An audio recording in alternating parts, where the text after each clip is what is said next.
Good morning and happy Friday, copywriters. My name is Belinda Weaver. I'm a copy coach. My business is Copyright Matters. And today I am answering the question, how do I choose a niche? How do I choose a copywriting niche?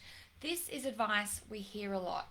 In the States, they say the riches are in the niches. Now, if you say niche, the rhyme doesn't quite work, but there is a lot of general advice. When you become a copywriter, choose a niche. And there's a lot of benefits to being in a niche. You become a specialist, which means you can charge more. You have much more focused messaging and marketing. So clients can immediately see if you can help them or not. You're also much easier to refer work to because you have this very clear statement of purpose. So yes, it's really good to have a niche, but I'm starting this little session by letting you know you don't have to have a niche. If you're just starting out as a copywriter, I know there's this feeling of panic when you're like, everyone has a niche. I'm being told to choose a niche. A niche is really good, but I don't know what to choose. Let it go. Cut your teeth on lots of different types of projects, lots of different industries. Meet and work and write with lots of different types of clients because that is how you figure out what you like and what you don't like. And to be honest, I was a generalist for many, many years. I don't think I ever really chose a niche, and I did okay.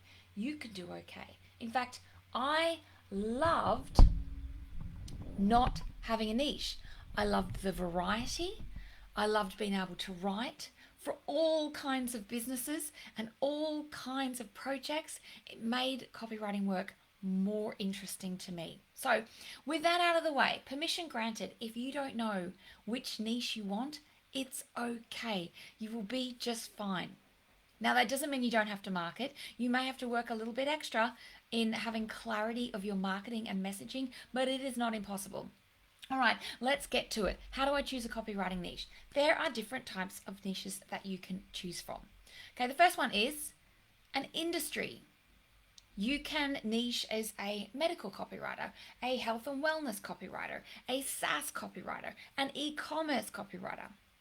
Different industries, okay? So if you have experience in a specific industry, maybe from a past career, that could be a good candidate. Now, I worked in IT for a lot of years. Then, when I switched over from programming to marketing, I was still working for software companies. When I discovered copywriting was a thing, I knew I did not want to write about software and IT anymore, even though I had a lot of experience. Even though I could have talked about it very easily, I did not want to do that.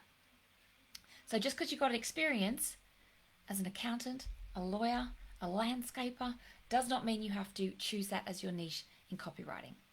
Another way to choose your industry could be what you love. What do you want to write about all the time? What are you passionate about? Because remember, if you choose a niche, you will be writing about it a lot. So make sure it's a topic that you're very, very interested in.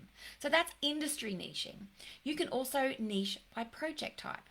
Like, you can be an email copywriter, or a landing page copywriter, or a printed collateral copywriter.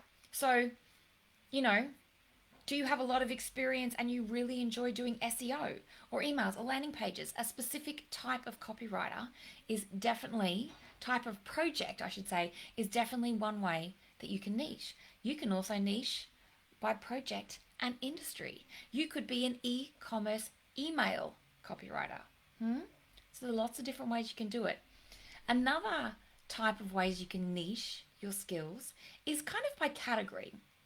And what I mean is, have a look at the work that you're doing. Is there a through line that connects different types of projects? For example, you could be a funnel copywriter, writing all the different pieces of copy that's needed from the start to the end of a funnel. You could be a launch copywriter or a pre-launch copywriter, writing all the bits and pieces that are required for a specific outcome or in a specific category. So you're looking for a through line of what connects different types of projects, and that could be how you niche. The last one I've got for you is more of a style of writing. So I said I didn't niche, and I guess I kind of did, because my bold statement was personality packed copywriting. And that's how I kind of basically said, if you like the way I write, for me, I can write that way for you. And I attracted a lot of clients who were like, I I want to sound like you. I do sound like you, and I want that kind of vibe and energy in my copy. Great. Great. I can do that. But it doesn't mean write like you. And personality pack copy doesn't necessarily mean extroverted personality. It could be introverted personality. So that's another way you can niche. Now, it could also be conscious copywriting, ethical copywriting, heart-centered copywriting. Now, these are the phrases that get a bit vague. And so you need to determine and declare and define what conscious copywriting, ethical copywriting, heart-centered copywriting is, because it's very subjective.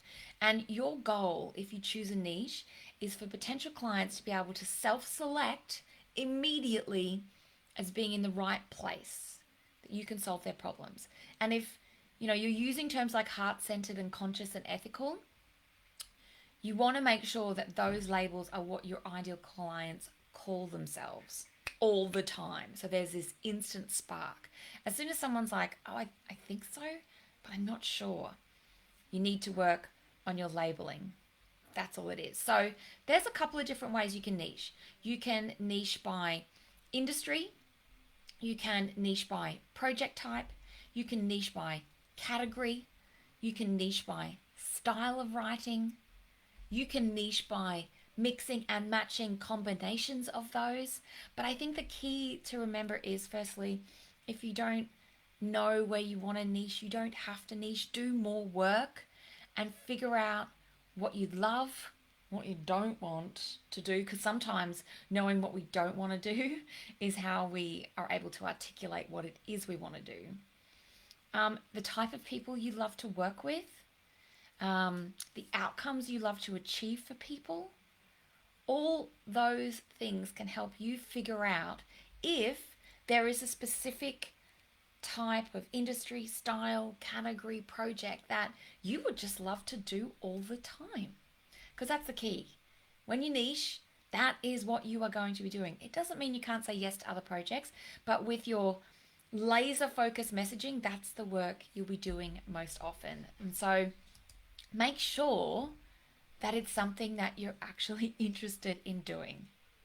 Now, I'm going to be opening my Confident Copywriting group in a month or so, August 22nd. I'm kicking it off with a big event on booking new clients in, from crickets to clients. It's going to be a coaching week that will teach, have you doing things. There'll be reviews, there'll be panels. It's all about getting new clients booked into your calendar, whether you have a niche or not. So I've popped a link below if you want to get on the Confident Copywriting waitlist. Put August 22nd in your calendar. But for you, right here, right now, watching this, I would love to know, do you have a niche? How did you discover what it was that you wanted to specialize in? Drop a comment, let me know.